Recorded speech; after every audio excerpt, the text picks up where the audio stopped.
हम अति मन भावन पावन पावन कथा सुनाते हैं, पावन कथा सुनाते हैं। हम नाग पंचमी की महिमा को आज बताते हैं, हम कथा सुनाते हैं। नागलोक के नागराज का वर्णन गाते हैं, भक्तों वर्णन गाते हैं। हम नाग पंचमी की महिमा को आज बताते हैं, हम कथा सुनाते हैं। ये कथा है बड़ी महान, सब सुनो लगा कर ध्यान, सब सुनो लगा कर ध्यान, हो जाएगा कल्याण।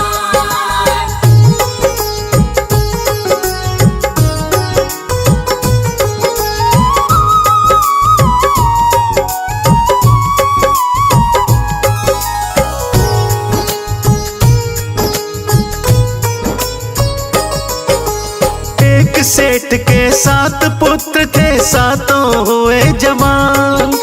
7 बहुएं थी घर में रूपवती गुणवान। अपनी बहुओं से कहता है एक दिन साहूकार, आने वाला है 2 दिन में बहुत बड़ा त्योहार। जोहड़ से मिट्टी ला करके घर लिपवाओ तुम, खुरपी और टोकरी लेकर जल्दी जाओ तुम। 7 बहुएं मिलके मिट्टी लेने जाती हैं, मिट्टी से घर को अपने लिपवाने जाती हैं। पहुंची जब जोहड़ पर क्या हुआ बतलाते हैं, क्या हुआ बतलाते हैं। नाग पंचमी में नाग क्यों पूजे जाते हैं, हम कथा सुनाते हैं। ये कथा है बड़ी महान, सब सुनो लगा कर ध्यान, सब सुनो लगा कर ध्यान, हो जाएगा कल्याण।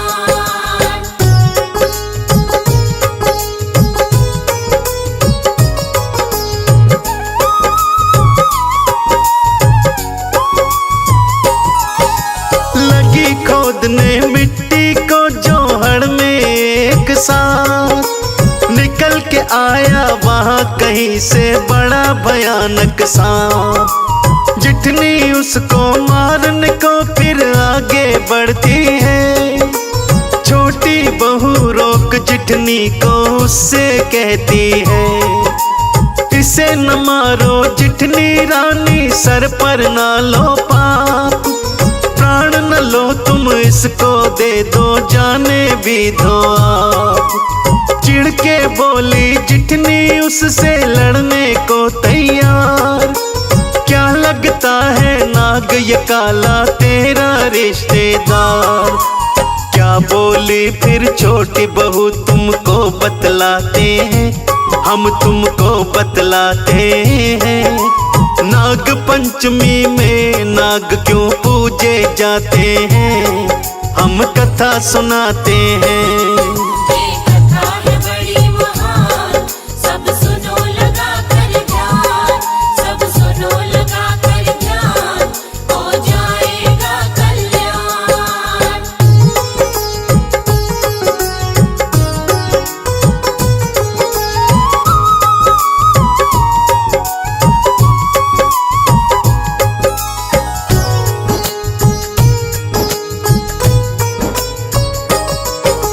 धर्म का भाई अपना इसको आज बनाती हूँ, बहन का धर्म निभाऊंगी मैं कसम ये खाती हूँ।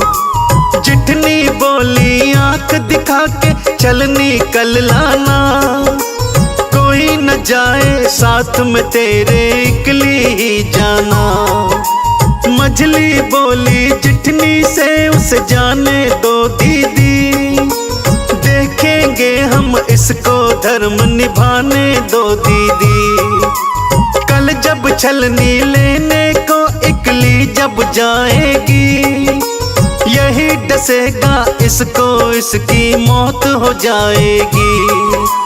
क्या होता है अगले दिन तुमको समझाते हैं, हम तुमको समझाते हैं, नाग पंचमी में नाग क्यों पूजे जाते हैं, हम कथा सुनाते हैं। ये कथा है बड़ी महान, सब सुनो लगा कर ध्यान, सब सुनो लगा कर ध्यान, हो जाएगा कल्याण।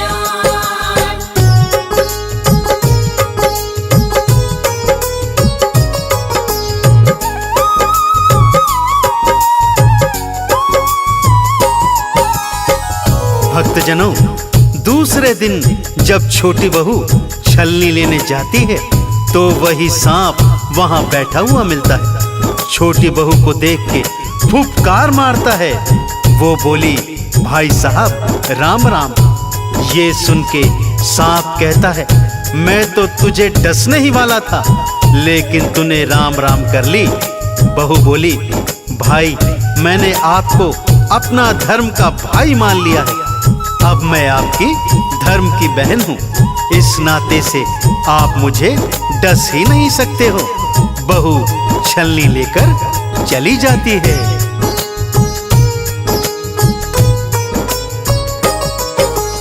उसको जिंदा देख के बहुएं होती हैं हैरान, सांप ने इसको डसा नहीं, क्यों बच गए इसके प्राण।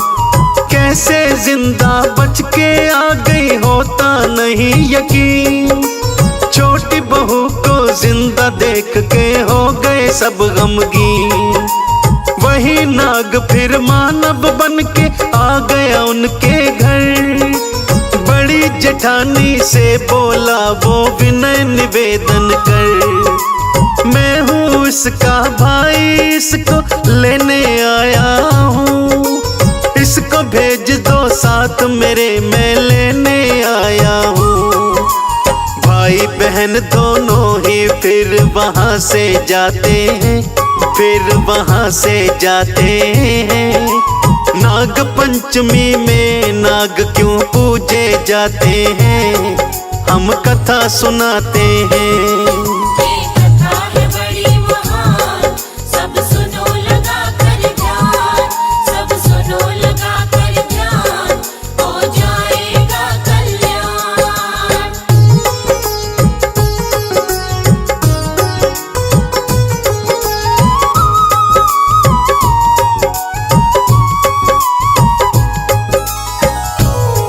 वो अपने धर्म भाई के साथ अपने पीहर पहुंचती है तो नाग की माँ उसकी बहुत सेवा करती है। भक्तों, हर तरह से उसका ध्यान रखती है। नाग भी अपनी धर्म बहन का ध्यान रखता है। इसी तरह से कुछ दिन बीत जाते हैं तो नाग अपनी माँ से कहता है, माँ इसको यहाँ रहते रहते बहुत दिन हो गए हैं, अब इसको अपने ससुराल चले जाना चाहिए। तब अपनी बहन को बहुत सारा धन जेवरात देकर नाग विदा कर देता है।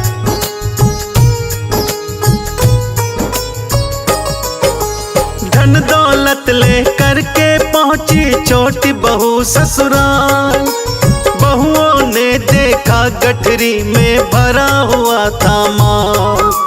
चिढ़ के बोली बड़ी जेठानी आई है महारानी, कोई लाओ खाट बिछाओ, कोई लाओ पानी। व्यंग बाण से छोटी बहू का दिया कलेजा चीर, छोटी बहू की आंखों से झरझर बहने लगा था नीर। जिठनी बोली छोटी बहू से, अब तेरा चलेगा राज, सोने की झाड़ू भाई से अपने मंगा ले आज। छोटी बहू से जिठनी के ताने सहे न जाते हैं, ताने सहे न जाते हैं। नाग पंचमी में नाग क्यों पूजे जाते हैं, हम कथा सुनाते हैं। ये कथा है बड़ी महान, सब सुनो लगा कर ध्यान, सब सुनो लगा कर ध्यान, हो जाएगा कल्याण।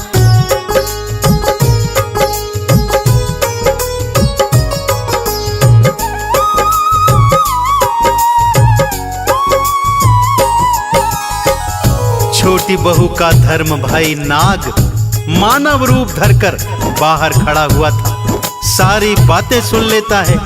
जाकर अपनी माँ से कहता है, हे माँ, मेरी बहन को उसकी जेठानियां ताने मार रही हैं कि तू तो महारानी बन गई है, अब अपने भाई से सोने की झाड़ू मंगवा ले।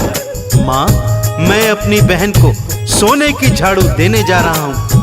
और अगले दिन सोने की झाड़ू बनवाकर नाग अपनी धर्म बहन को दे आता है।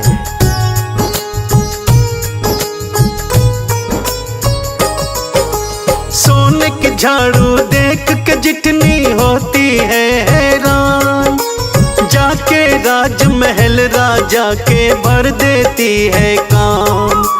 पास मेरी देवरानी के एक नौलखा है हार, उसके गले में हार नौलखा लगता है बेकार। उस कलमुही से महाराजा हार मंगा लो आप, महारानी के गले मिला के पहना देना आप। जल भुन के वो राजा अपना हुक्म सुनाता है, छोटी बहू के पति को वो दरबार बुलाता है। राजा के सैनिक पकड़ के उसको लेकर जाते हैं, उसको लेकर जाते हैं। नाग पंचमी में नाग क्यों पूजे जाते हैं, हम कथा सुनाते हैं। ये कथा है बड़ी महान, सब सुनो लगा कर ध्यान, सब सुनो लगा कर ध्यान, हो जाएगा कल्याण।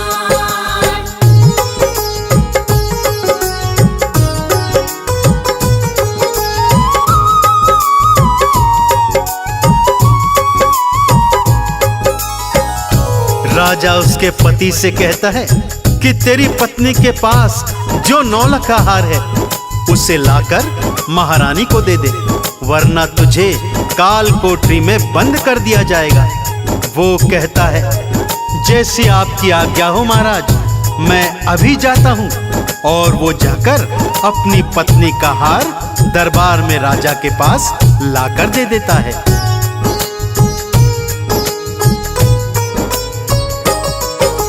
छोटी बहू ने अपने पति को दिया था जिस पल हार, मन ही मन में भाई से अपने उसने किया पुकार।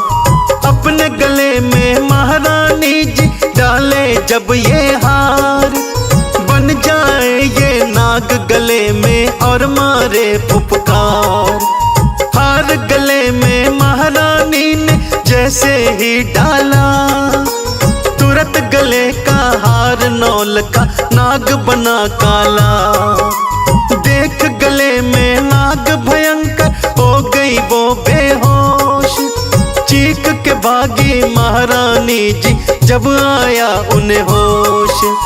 उनके गले में नाग देख सब दहशत खाते हैं, सारे दहशत खाते हैं। नाग पंचमी में नाग क्यों पूजे जाते हैं, हम कथा सुनाते हैं। ये कथा है बड़ी महान, सब सुनो लगा कर ध्यान, सब सुनो लगा कर ध्यान, हो जाएगा कल्याण।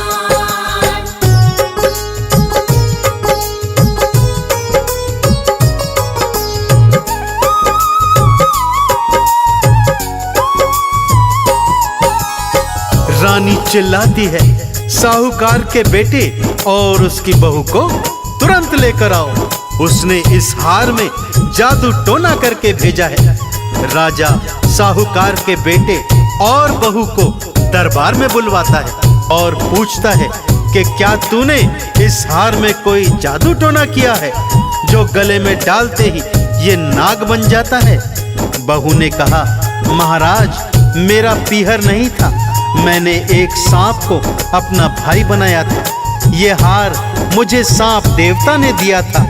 यह सुनकर राजा वो हार उसको वापस कर देता है और अपनी तरफ से ढेर सारा धन उपहार देकर उसे घर वापस भेज देता है।